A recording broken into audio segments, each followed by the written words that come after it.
is you can really kickstart your business much smoother. You'll get a much higher ROI in a quicker and shorter period of time, meaning that you can grow your business faster, more effectively right off the bat.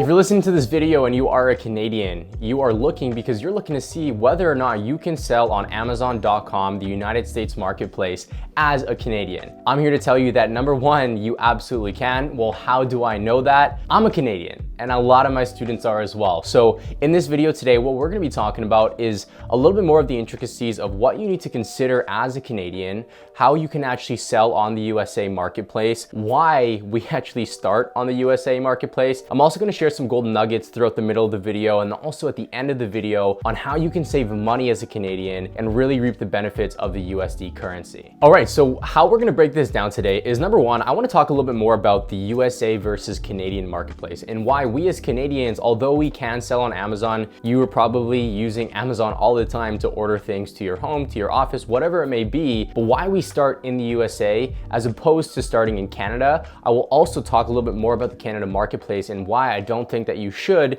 completely negate it as you continue to grow your Amazon business if you do, of course, stick around. So that's gonna be number one. Number two, I'm gonna talk a little bit more about how we as Canadians can set up a business, where we set up that business, and how we use that business to set up our Amazon.com account, okay? So that's number two. Number three, I'm gonna talk a little bit more about the marketplaces, how we sell on it, and also how we get products from point A to point B. I think the reason why I wanna talk a little bit more about that is because a lot of people in the States will talk about shipping products to the United States and specifically to their home. They might do some inspections there, they might do some work there, but we as Canadians, we don't have that luxury to do that. Otherwise, it could cost us a lot more money. So I'm gonna talk about how to get products from point A being wherever you're sourcing it from, typically from China, to point B, and that's the Amazon warehouse. So we'll talk more about the steps there. I'm also gonna talk a little bit more about some golden nuggets, some golden tips. A company that we use called TransferWise. I'll have a link down below, but make sure you stick around to the end so that you can see why we use TransferWise and why it's important to have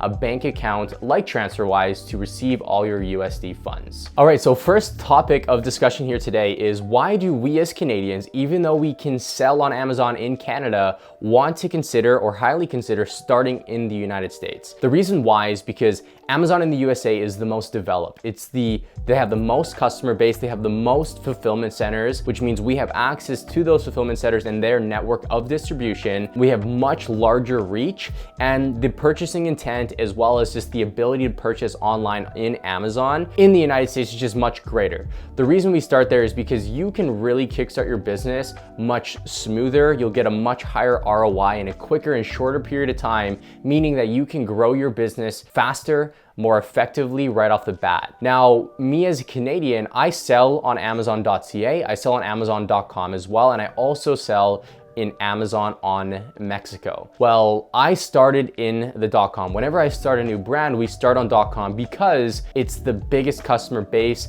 We can figure out as quick as possible, essentially, to see whether or not a product is going to work in the United States. If it works in the United States, we are then moving products up into Canada if the market, of course, makes sense. To put things in perspective, we recently launched a product that had a few different SKUs. One of those SKUs produced $10,000 in the first 30 days on Amazon USA. When we launched it in Canada, our first month was $3,000. By all means, $3,000 is a great revenue addition to your store, to the bottom line, to the profitability of your actual business. But at the end of the day, for you to do 10,000 in 30 days as opposed to 3,000 in 30 days, the growth potential there is just much, much larger. So that's the biggest thing that you want to consider. But some of the benefits and some of the benefits to Canada as opposed to the United States is United States, because there is more volume, there's more people selling on the States, and just more products as a whole, you may experience more competition. You may be phased out of a product sooner than later. Whereas Canada, there's not as much competition, but again, the ROI is not necessarily there right off the bat. We've also tested some of our products that performed in the United States in Canada, and they just didn't do as well, right? So those are some of the typical learnings that we've seen when selling on Canada versus the United States. And again, I highly, highly, highly recommend you sell in the United States initially to kick off your business because you're going to get the highest ROI there, as well as your ability to find products is going to be much higher as well. The data that we can use in the United States is much greater than Canada, and not every tool also works in the Canada marketplace. So before that, we're gonna go ahead, we're gonna jump into my screen here. I'm gonna show you a little bit more about kind of the steps to get started in the United States, things that you wanna consider, and how we as Canadian corporations can sell in the USA. Again, I am not a lawyer, I'm not an attorney, so don't take my advice. If you want specific advice, seek legal advice or accounting advice to make sure that you have all your ducks in a row. So the first thing that I want you guys to know is that I live in British Columbia. Typically what happens is that a province will actually have some form of a registry, similar to what I'm looking at right now. This is BC Registry Services. We, as Canadians, we can actually set up, and it's actually beneficial for you to set up your corporation in the province that you actually live in. So I would be setting up, me being a BC resident, I would be setting up my corporation in British Columbia. Okay, so that's number one. Now, obviously, you're gonna be operating from BC, right, as a Canadian corporation and selling in the United States, right? You're gonna use a site like this, BC Registry Services, to file all of your incorporation applications to ensure that you have this legal entity set up. Now, the reason why you want a legal entity is because when you set up an Amazon business account, or professional account is what they refer to it as, you want to make sure you are not tied to that as a personal user. Otherwise, all income earned in there, again, I'm not an accountant and I can't explain more about personal tax and all that kind of stuff, but as an individual, you need to claim that as an individual earner. Whereas if you have a corporation, you can now reap the benefits of being a corporation as a whole. And again, you're a separate legal entity. Now, when you're on BC Registry Services, what you essentially want to do is you want to first get a name check. A name check allows you to check, hey, is this is the name of my business? Am I able to get this? Is it taken or is it not? And if it's not, then you can set that up. You want to first do a name check, and then after that, you can actually file what we call an incorporation application. It's pretty quick. You can do it all on here. After you get that name check back, and you can do it all directly on this platform. It's pretty easy. You can use a lawyer as well. It does and is much more expensive when you use a lawyer. And there's also another company here, which I'll have a link down below if you are interested in using a company like this. So Owner, they make it super, super easy for you to set up an actual business account with a bank essentially, as well as setting up a corporation. So they make it super, super simple. You can see that I use RBC, so this is where it becomes easy to set up a business account. They actually give you money back. I believe Owner here, we can take a look at the pricing, $6.99 as a one-time fee. And yeah, you can just get this done all right here. So $6.99, whereas if you were to use Corporate BC, I believe it's about $400, but again, they make it super easy for you.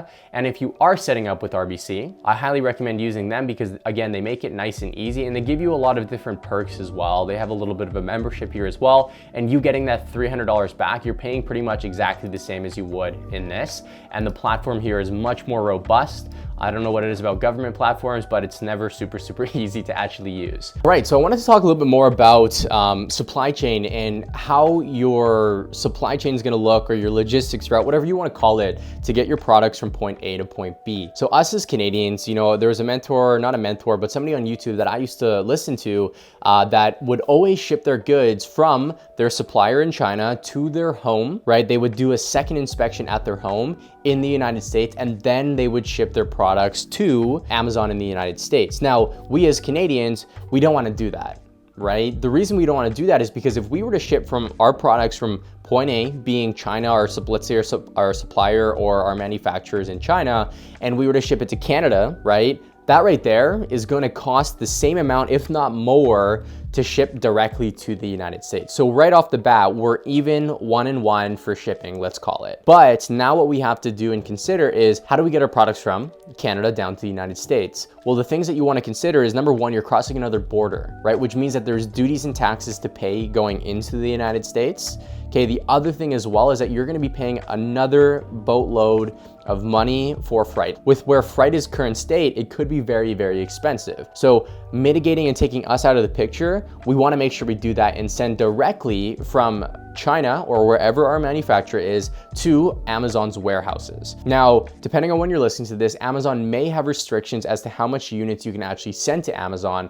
So if you are in fact limited as to how much, right now, current state, there's a 1,000 unit limit for new businesses essentially, or new brands on Amazon. So if you're listening to this, that's probably going to be you. If you were to launch today, you're only going to be able to sell 1,000 units or send 1,000 units to Amazon. So the things that you want to consider are, if you have more than 1,000 units, you would likely need to find somewhere where you can store your goods for a short period of time, right? We call that a 3PL, a third-party logistics company. Now, the one thing I would say with that is that it's not a long-term thing by any means, but it's a good relationship to have just because of where supply chain is in the world. It never hurts to have a partner like that so that you can, in fact, use them if situations get tough, if times get tough, right? So what you're basically doing is you would be sending however many units you can to Amazon and sending the rest of the units to that third-party logistics partner, okay? Again, you're incurring more fees at that third-party logistics company,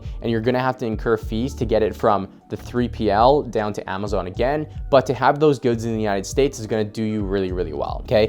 The other things I want you to consider as well, because we aren't able to go and actually assess those products. Now, not everybody will do that. Even if they live in the States, they may not even send it to their home to inspect the goods as well. But if you're listening to this, you might have seen a video that does relate to that. So don't feel like you need to do that. The only thing I would say is that when you are in fact, or before you pay your final payment to your supplier to send out your goods to Amazon or to wherever it's going to, make sure you get a third-party inspection done. Okay, I'm gonna drop a link down below. I use a company called Movely. Movely has been amazing to help catch any quality flaws in our products. The biggest thing that you're trying to do there is you're trying to mitigate any risk of any product being damaged before it gets to Amazon in the United States, and therefore before it gets to your customers as well. Otherwise, your customers will be unhappy, you get bad reviews, and that's where a downward spiral of a listing can go really, really bad, and the customer experience just won't be very good as well. And in turn, it could potentially harm your actual Amazon account or the listing as a whole. Okay, so very, very important when you're shipping from point A to point B, ship directly to the United States. Don't even consider that you live in Canada. It just means that you're operating in Canada. We're gonna go ahead. I'm gonna drop that golden nugget that I promised for the end of the video. We're wrapping things up here, and I'm gonna talk a little bit more about TransferWise. So I'm gonna go ahead and I'm gonna hop into the screen here. I'm gonna show you a little bit more about the bank account that we use as a Canadian to sell and get the most for our money, us are earning in USD currency. All right, so one thing I wanted to talk about a little bit more today as well was, we as Canadians, obviously selling in the United States, Amazon is going to go ahead and they're gonna pay us out in a USD currency. Now you can set up a Canadian bank account to your Amazon account if you really wanted to. However, the downfall to that is that Amazon directly or your bank directly is going to make that conversion for you. So I'm gonna show you two things here, RBC USD to CAD. So for instance, this is a good representation of how this could potentially impact you negatively, right? And at scale, it's something that you really, really wanna consider. So let's say that Amazon pays us $1,000. Okay, if they pay us $1,000 in USD and it goes directly to my Canadian bank account, along that route, Amazon or RBC is going to give you a conversion rate. I believe it's actually RBC now that I remember this correctly. But to put things in perspective, if I had $1,000, I would be earning 1244.10 with Amazon or with RBC. Okay, so that means that if I get a $1,000 paycheck from Amazon today, I'm only getting 1244.10. Okay, now if we were to use a company like TransferWise, TransferWise is a virtual bank account. The reason why we use that is because they are in fact more beneficial as to how much we can actually convert at. So I'm gonna go ahead, I'm gonna do the same thing here, USD. As you can see here, $1,000 Canadian or $1,000 USD is 1274.22. So if we're looking at this, that's $30, but there is times where there's $100 that you save, right? Let's say we had $10,000, right? 12,750. We're saving versus banks $100 USD. If I have 10,000, I actually don't know if I can do 10,000 in this calculator here. Yeah.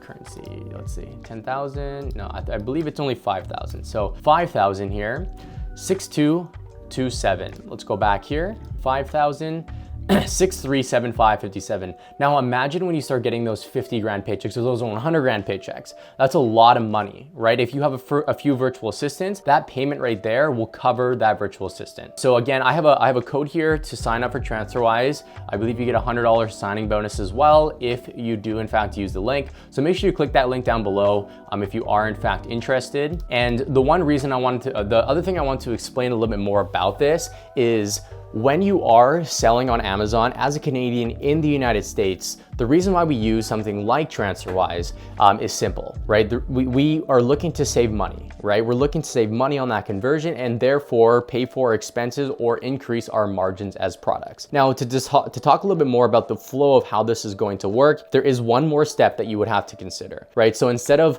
Amazon paying your USD balance to your bank account to RBC directly, what you're basically doing is you're having Amazon pay your USD to your USD TransferWise. You're making a conversion from your USD TransferWise account to your USD Canadian account. And if you were wanting to switch that money into Canadian to send it to your RBC bank account, you would then switch it from your TransferWise Canadian to your RBC Canadian. A lot of the times we end up leaving our USD cash because we pay our suppliers in cash, so on and so forth. So you can leave that money in TransferWise and operate out of that business as well. But our credit cards, for instance, are paid off in Canadian. So we transfer our money from our TransferWise Canadian to RBC Canadian to make sure we make those payments. So that is, in short, the topic for today. I hope you guys had a great time listening in. Again, long story short, can you sell on Canada? Can you sell in the United States marketplace on Amazon as a Canadian? The answer is yes, we're doing it. We're doing it with a lot of students. If you feel like you need help, we work with a lot of Canadian students and we get great results for those Canadian students as well. So we have a program called the FBA Startup. If you haven't already tuned in and seen that, click the link down below to book a call or watch the video and case study about what we're doing for our students to see whether or not you could be a fit for working with the FBA Startup. If you're new to this channel, make sure you subscribe, hit the notification bell. We're gonna be more consistent with posting content. We love helping Canadians as well. Nothing against anybody else in the world, but we find our audience is a lot of Canadians. So make sure you like, subscribe, comment on any videos that you would love to see. And until next time, guys, we'll see you on the other side.